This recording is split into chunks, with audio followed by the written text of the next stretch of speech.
Capítulo 1. A Sombra do Espinho. São Paulo, Zona Leste. Ano de 2010. O sobrado geminado na Vila Prudente já viu dias mais silenciosos. Na cozinha apertada, Dona Celeste rezava o terço com os olhos fixos no retrato do marido. Seu Antônio, falecido há 15 anos de tanto carregar peso nas costas. Ela pedia forças para seus 3 filhos, tão diferentes quanto o asfalto, o concreto e o jardim. Cláudio, o primogênito, aos 30 anos, olhava pela janela da sala com o senho franzido. As mãos calejadas seguravam uma conta de luz vencida com aquele papel rosa ameaçador da Eletropaulo. Desde menino, parecia que carregava um ímã para o azar. Se chovia, a goteira caía exatamente no prato dele na hora do jantar. Se o ônibus quebrava, era justo na entrevista de emprego que ele esperou meses. Aos 15, perdeu a chance de entrar na oficina do seu Nelson porque escorregou na lama e quebrou o braço no dia do teste. Aos 20, a moça que amava, a Simone, fugiu com o gerente da loja onde ela trabalhava na véspera do casamento. Ele não era preguiçoso, pelo contrário. Tinha a força de um touro e a habilidade de um artesão com madeira. Mas nenhum emprego durava. A marcenaria fechava. O patrão o demitia por não se adaptar ao ritmo ou simplesmente a crise engoliu o pequeno negócio. O mundo parecia conspirar contra ele. Na sala, Gustavo, o irmão do meio, de 28 anos, movia a cadeira de rodas com a destreza de quem já não luta mais contra a gravidade, mas a domina. Aos 13, um tombo de escate numa ladeira da Mooca. Numa tarde de chuva, roupou-lhe o movimento das pernas, mas não a lucidez do olhar. Ele era o cérebro quieto da casa. Aquele que ouvia mais do que falava e viu o orgulho corroer o irmão mais velho por dentro. Foi quando se ouviu o ronco do motor potente, estacionando em frente ao sobrado simples. Um carro prateado brilhava sob o sol da Zona Leste. De dentro saiu Mateus, o caçula. Aos 25 anos, ele era a personificação da bênção. Cabelos revoltos, sorriso que abria portas e um carisma que fazia até os cachorros de rua abanarem o rabo mais felizes. Diferente de Cláudio, para Mateus tudo dava certo, as portas se abriam. Os negócios floresciam, os amigos surgiam aos montes. Aos 25, usando apenas um computador velho e uma ideia brilhante para vender produtos regionais pela internet. Ele havia acabado de assinar um contrato com um grande marketplace que lhe garantiu o primeiro R$ 1.000.000. Mãe trouxe a picanha para o almoço e um presente para o Gustavo, anunciou Mateus, entrando com uma cadeira de rodas novinha, importada, mais leve que uma pluma imotorizada. Gustavo sorriu, agradecido. Dona Celeste cobriu o filho de beijos. Mas na janela, Cláudio permaneceu imóvel como uma estátua de sal. Mateus se aproximou do irmão mais velho, tirando um envelope do bolso. Mano, consegui um comprador para aquela cômoda antiga que você restaurou. Mas ele pagou o triplo do que esperávamos. Toma, é teu. E também separei uma grana para você abrir sua própria marcenaria. Chega de ser explorado por aí. O silêncio cortou o ar. Cláudio olhou para o cheque como se fosse uma ofensa mortal. Seu maxilar travou. Guarda teu dinheiro, Mateus. Não preciso de esmola. Preciso é de sorte. E isso você levou toda quando nasceu. Sem tocar no envelope, Cláudio saiu pisando duro, rumo ao quartinho dos fundos onde dormia, preferindo a companhia do cheiro de serragem ao olhar de pena que ele achava que o irmão caçula lhe dirigia. Mateus suspirou, sentindo que seu milhão era pesado como chumbo quando não conseguia comprar o orgulho ferido do seu sangue. Capítulo 2. Talento contra a maré. São Paulo, ano de 2015. 5 anos se passaram. Mateus agora tinha um escritório, uma Vila Olímpia e uma fortuna que só crescia. Mas sua maior alegria continuava sendo pagar o melhor fisioterapeuta do Hospital Albert Einstein para Gustavo e encher a despensa de Dona Celeste. Ele nunca tocava no assunto dinheiro com Cláudio. Aprendera a lição, mas ajudava à distância, convencendo um arquiteto famoso da Vila Madalena a contratar o irmão para reformar um sobrado antigo, jurando ao cliente que Cláudio era o melhor marceneiro de São Paulo. Era verdade, as mãos de Cláudio transformavam caibros velhos em arte. Mas o azar que ele carregava não era destino, era o próprio temperamento. No terceiro dia de trabalho, o mestre de obras da reforma, um sujeito invejoso da habilidade do recém-chegado, escondeu a furadeira de Cláudio e espalhou que ele era lento e não sabia trabalhar em equipe. Ao ser confrontado, Cláudio, orgulhoso feito um galo de briga de rinha da Zona Norte, não se explicou. Apenas pegou sua mochila e disse: Quem nasceu para ser prego nunca vai ser martelo. Pediu demissão, de novo. Chegou em casa naquele fim de tarde encontrando Gustavo na varanda, lendo um livro pesado de engenharia de software. Aos 33 anos, Gustavo havia se tornado autodidata em programação, financiado silenciosamente por Matheus. Mesmo paraplégico, ele estava desenvolvendo um aplicativo para ajudar pessoas com deficiência a se locomoverem pela cidade de São Paulo, driblando calçadas esburacadas e falta de rampas. A mente de Gustavo voava onde suas pernas não podiam. Viu? Resmungou Cláudio, jogando a marmita vazia na pia. O caçula faz dinheiro dormindo. O do meu trabalho é com o cérebro sentado. E eu com essas mãos que valem ouro. Volto para casa com o bolso vazio e a cara queimada do sol que bate no vidro do ônibus. A culpa não é do sol, Cláudio respondeu Gustavo calmamente, sem levantar os olhos do livro. A culpa é dessa tua mania de ver ofensa em tudo. Matheus não te olha com pena. Ele te olha com admiração. Mas você é tão cego de raiva que não vê. Naquela noite, Matheus chegou com um sorriso ainda maior. Havia convencido o investidor da Faria Lima a apostar no aplicativo de Gustavo. Gu, teu sonho vai sair do papel. Vamos ajudar milhares de pessoas a andar por essa cidade sem medo. Comemorou Matheus, erguendo um brinde com água de coco, já que Gustavo não bebia álcool. Todos brindaram, menos Cláudio, que ficou no canto escuro da cozinha, afiando o formão velho. Mas algo mudou naquela madrugada. Gustavo rolou a cadeira até o quartinho dos fundos. Encontrou o irmão mais velho construindo um berço minúsculo com detalhes em peroba rosa, uma obra-prima. É pra filha da Rosângela, a moça do bar. Ela tá grávida e o pai da criança sumiu. Ela não tem como pagar, murmurou Cláudio sem olhar para trás. Então você não faz as coisas só por dinheiro. Você faz por orgulho também. Mas um orgulho bom. Que constrói berços, observou Gustavo.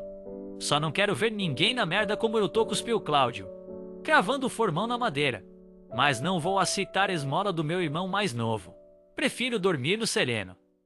Capítulo 3. O frasco de veneno e o mel. São Paulo, ano de 2019. Aos 39 anos, Cláudio era uma lenda na região da Mooca e arredores. Não pelo sucesso, mas pela resiliência teimosa. Abrira e fechara 3 pequenas marcenarias. A primeira quebrou porque o telhado de zinco voou num temporal de verão.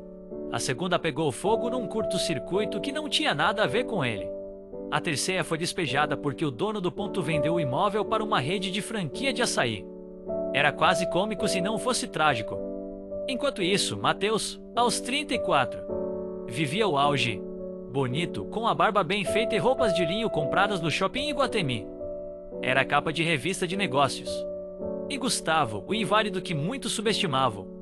E o seu aplicativo Rota Livre estourar nacionalmente. A empresa de Gustavo, sediada num quartinho adaptado do sobrado da Vila Prudente, valia agora mais do que os negócios de Matheus. A roda girava. Numa noite de tempestade igual àquela que o deixara paralítico há mais de 20 anos, Gustavo chamou os irmãos para a sala. Dona Celeste, já de cabelos brancos como algodão, servia café e pão na chapa. Vou ser claro, disse Gustavo, com a voz firme que a cadeira de rodas não diminuía. Minha empresa cresceu e vamos mudar para um andar corporativo na Berrini. Preciso de móveis de verdade. Mesas de reunião de madeira maciça. Com alma. Não quero essas porcarias de MDF de loja de departamento. Quero móveis que contem a história da nossa quebrada. E só tem um homem no mundo que pode fazer isso. Gustavo olhou diretamente para Cláudio. Eu vou te contratar. Não é favor. É serviço. Pagamento adiantado. Contrato assinado. Mas com uma condição: se você errar uma tábua, a gente compra outra e continua. Não quero ouvir nasci para dar errado. Você é um artista e artista só dá errado quando desiste de vez. Cláudio levantou-se de supetão, derrubando a xícara de café no chão. A mancha escura se espalhou pelo piso de taco que ele mesmo polira anos atrás. Você também, Gustavo? Comprar minha dignidade quanto dinheiro de cadeirante. O tapa que Dona Celeste estalou no rosto do filho mais velho ecoou mais alto que o trovão lá fora. A velha senhora, de pouco mais de 1,5 metros, tremia de raiva. Cala a boca, mal agradecido. Teu irmão Gustavo não pode andar, mas carrega essa família nas costas. Teu irmão Matheus tem o mundo aos pés, mas se ajoelha para limpar a lama do teu quintal. E você, que Deus te deu braços de ferro, só tem coração de pedra. Pela primeira vez em anos, Cláudio ficou sem resposta.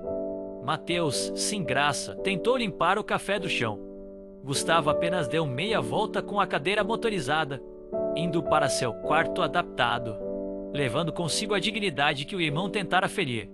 Sozinho na sala, com o cheiro de chuva batendo no asfalto lá fora, Cláudio olhou para as próprias mãos.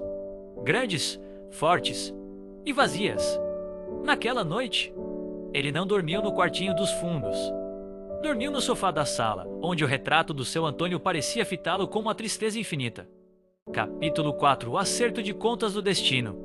São Paulo, ano de 2022. O galpão alugado no bairro do Brás nunca esteve tão vivo.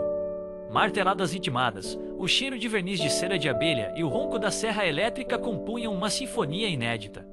Cláudio aceitara a encomenda. Não por humildade, mas pela vergonha do tapa de Dona Celeste e pelo silêncio pesado de Gustavo. Pela primeira vez na vida, Cláudio não era um empregado prestes a ser mandado embora. Ele era o fornecedor exclusivo. E Gustavo era um chefe impecável. Rejeitou a primeira leva de mesas porque o verniz estava meio tom abaixo do carvalho combinado. Rejeitou as cadeiras porque o ângulo do encosto era desconfortável para longas reuniões de negócios. Esse desgraçado na cadeira de rodas é pior que capataz de obra. Resmungou Cláudio para Mateus, que ria enquanto ajudava a lixar uma tora. Ele quer o teu melhor, Claudião. E só te cobra isso porque sabe que você pode entregar, respondeu Mateus, tirando o blazer caro e sujando a camisa de seda com serragem. Além disso, eu tô adorando ver você suando de verdade, sem ser de raiva. Aos 42 anos, Cláudio começou a perceber que o azar sumia quando ele não tinha tempo para pensar nele. Trabalhando por encomenda para a empresa de Gustavo por tabela, alguns amigos endinheados de Mateus que viram as peças expostas no escritório da Berrini. Ele não tinha patrão para reclamar. Ele era o patrão. O dinheiro começou a pingar. Primeiro um fio d'água, depois uma correnteza constante. Uma tarde, ao entregar a última mesa de conferência, uma peça monumental de madeira de demolição com um rio de resina azul no meio, simbolizando o Tietê que corta a cidade, Cláudio parou no meio do escritório moderno de Gustavo. Viu o irmão de 40 anos comandando uma reunião por vídeo com investidores americanos em inglês fluente. Do alto de sua cadeira adaptada, viu o nome Irmãos Teixe na parede. Viu a foto dos três ainda meninos na escadaria da Catedral da Sé, na estante. Gustavo desligou a chamada. Gostou? Perguntou o irmão do meio. A mesa ficou boa, desconversou Cláudio. Não perguntei da mesa. Perguntei de você. De se olhar no espelho. Cláudio suspirou fundo, massageando a nuca queimada de sol que pegava no trânsito. O orgulho ainda era uma muralha, mas agora tinha uma porta entreaberta.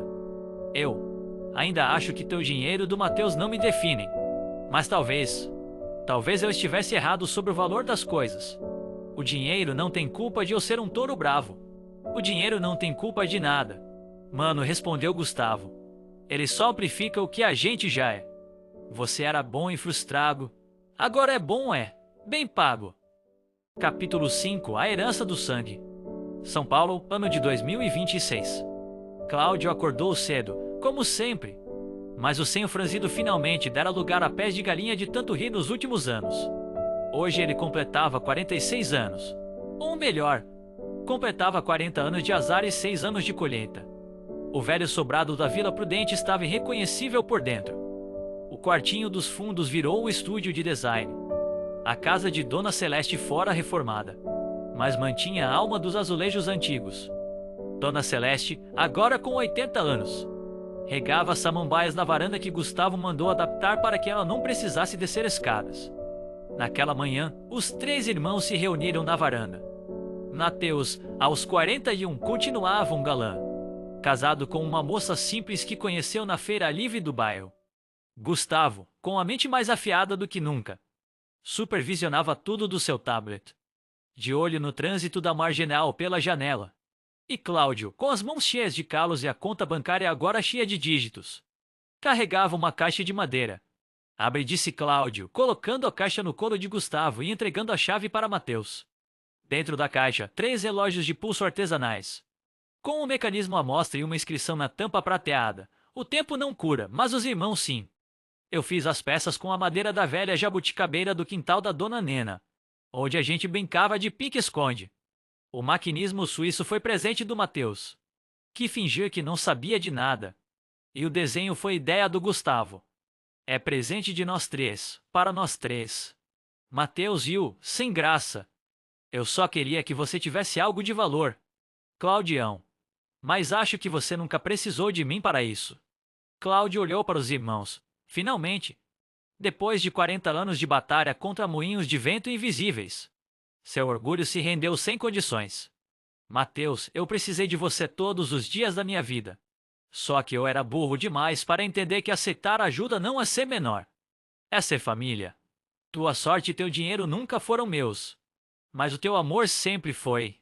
E isso eu demorei 40 anos para aprender.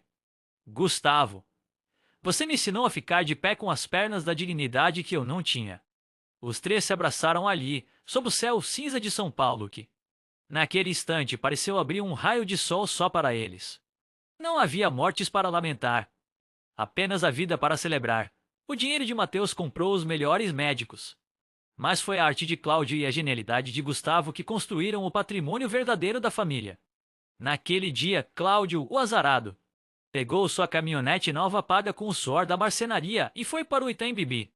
Não para pedir emprego, mas para assinar um contrato como fornecedor oficial de uma grande construtora de alto padrão. Ele ainda acreditava que não tinha sorte. Só que agora ele não precisava mais dela. Ele tinha os irmãos. Fim.